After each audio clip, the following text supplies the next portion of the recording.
of questions here that I've been collecting for the last couple of months from people that have been writing in through the Facebook group or through Music Tech or through our support channels. There will be more, and if you've got more questions and you want to ask me questions, please don't hesitate to. So let's just go through a few of these questions now. Let's just see if I can answer a few of these and kind of set a few. These got asked, a few times, so they are quite common. So the first thing, why are components 1 and 2 released so late in the course? Now I've just answered that, and that's basically a train of thought where it kind of says, you need to train your students up before they take them, and hopefully that will make them better practitioners of music technology.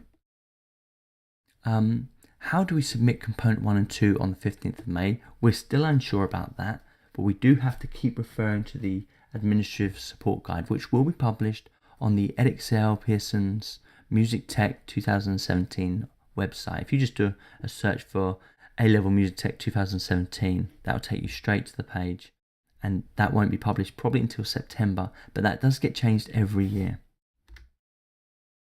I thought that the students no longer needed music theory to complete this course, and that's very true, but my feeling is music theory is a necessity. Probably not as much as we used to do it, but especially when you come to component 2 where you have to do a composition, if you don't know how arrangements work, or if you don't know basic chord progressions, or if you don't understand kind of keys or tempos, those kind of basic fundamental things, you're going to get stuck very quick. So I would always train my students to kind of be able to read a little bit of music and be able to adapt a little bit of music, even if it's just basic harmonies, basic rhythms, basic notation.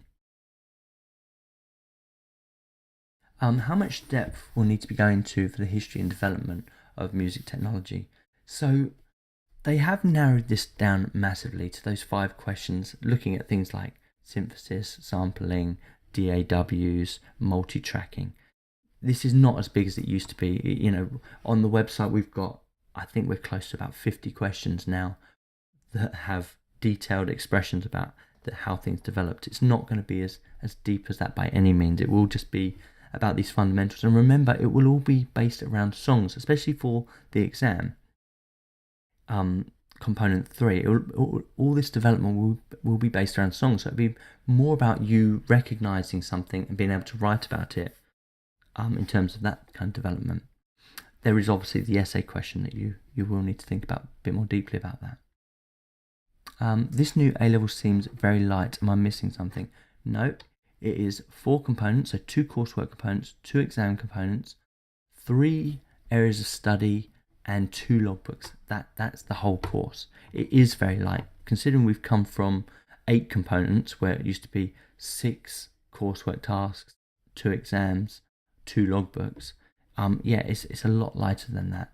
But the idea is that we're going to be able to train our students a lot more thoroughly, and we're going to be able to get them practiced. And actually, you will be failing your students if you don't do that. The list of things that they have to know in order to complete that final exam is quite extensive. And remember, the final exam is heavily weighted, and they've done that deliberately to make sure that us as teachers take our students through every one of those processes multiple times. Is it possible to switch from AS to A-level at the end of the first year and vice versa? So I see no reason why you can't do that. I don't think you'd be able to use your AS marks in your A-level because you'd obviously have to start the whole thing again. The requirements for AS and the full A-level are slightly different, and they will be completely different specs as well. So the briefs for AS and the briefs for and the full A-level will be different, and the specification within that are slightly different. But I see no reason why you couldn't complete the AS, and I actually now want to do the full A-level, and you'll just have a bit more experience really, so that would set you up a lot better. Would you be able to go straight into the second year of the A-level? Absolutely, you definitely would.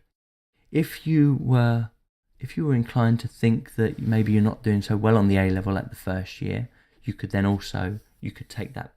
You could actually say, yeah, well, I'm just going to do the AS. It's going to be slightly easier. It's not as many UCAS points. It's not weighted as heavily, but it does give you the option to come out with a good result at the end, rather than something that might not be as good if you are struggling.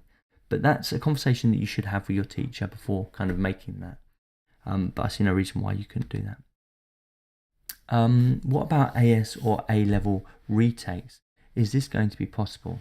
It should be easier to take retakes. In the old specification, if you wanted to do your coursework retakes, you had to do all 3 of them. You were not allowed to resubmit. And that will be the same here. You will not be able to resubmit your component 1 or your component 2 because the briefs will be completely different. So you'll have to redo. You have to do, if you fell down on component A, it might be possible. We'd have to check this with the board. It might be possible just to do component 1. I'll get some more clarification on that because I'm not sure. In the old days, or in the last specification, should I say, you would have had to do all 3. I'm not sure how that works this time. We can clear that up though. We'll talk to Jeffrey and see if we can get that cleared up. In terms of A-level retakes, same thing applies. It may be possible. We'd have to check that, and I'll write in the comments below as soon as I've got that information for you. You talked about grades for music technology. Who offers these? Now this is massive. They started 2016. The grades are offered by Rock School, so rslawards.com, and they're official grades. They have weight with UCAS. So in terms of being able to kind of get a few more UCAS points in the subject that you want, this is big. It's also a really good indication that music technology and music production is being taken more seriously at a lower level now, at secondary education. For years, it's been taken seriously at university. Everyone can see that there is a huge industry in being able to produce music and being able to do sound work. But for some reason, at school level, at A level, it's taken a long time to realise this, and we've always been kind of fobbed off, and it's been quite frustrating. My overall background is in music production. It's not music. I did not come through a classical music tradition. I came through music production and popular music, and for myself, coming from that route and knowing how powerful it is, and knowing how many opportunities there are, and knowing how much I use it. This has been much needed. A grade system has been much needed for many, many years. So I thoroughly recommend that you get your students to do it. But remember, grade UCAS points only start from grade 5 normally. So you will have to check with Rock School to make sure that's still the case. But the benefit, and they're very similar to what you're asking them to do in music technology as well. So if you can run them alongside, definitely. Can you record component 1 using professional musicians? Absolutely, but you must use those musicians in your facilities, and your student must be, or students must be, involved in the full process. So they have to set up all the equipment. They have to be in control of the recording. The musicians that you hire are only allowed to play. Okay, and obviously they're allowed to tune their own equipment and stuff like that, but as far as setting up microphones or setting up equipment goes, your students have to do that. They have to be in full control. You will be in breach of the requirements if they're not. So that kind of brings us to the end of these question answers. I'll post some more below, and if necessary, if there's an overwhelming question answer from this session, I'll probably do another video just for the Q&A, because it's beneficial if we talk about this stuff. So thanks for joining us. Any further questions, don't hesitate to post them below or contact us at musictechstudent.co.uk, and I hope you guys enjoy this course as much as we are looking forward to it.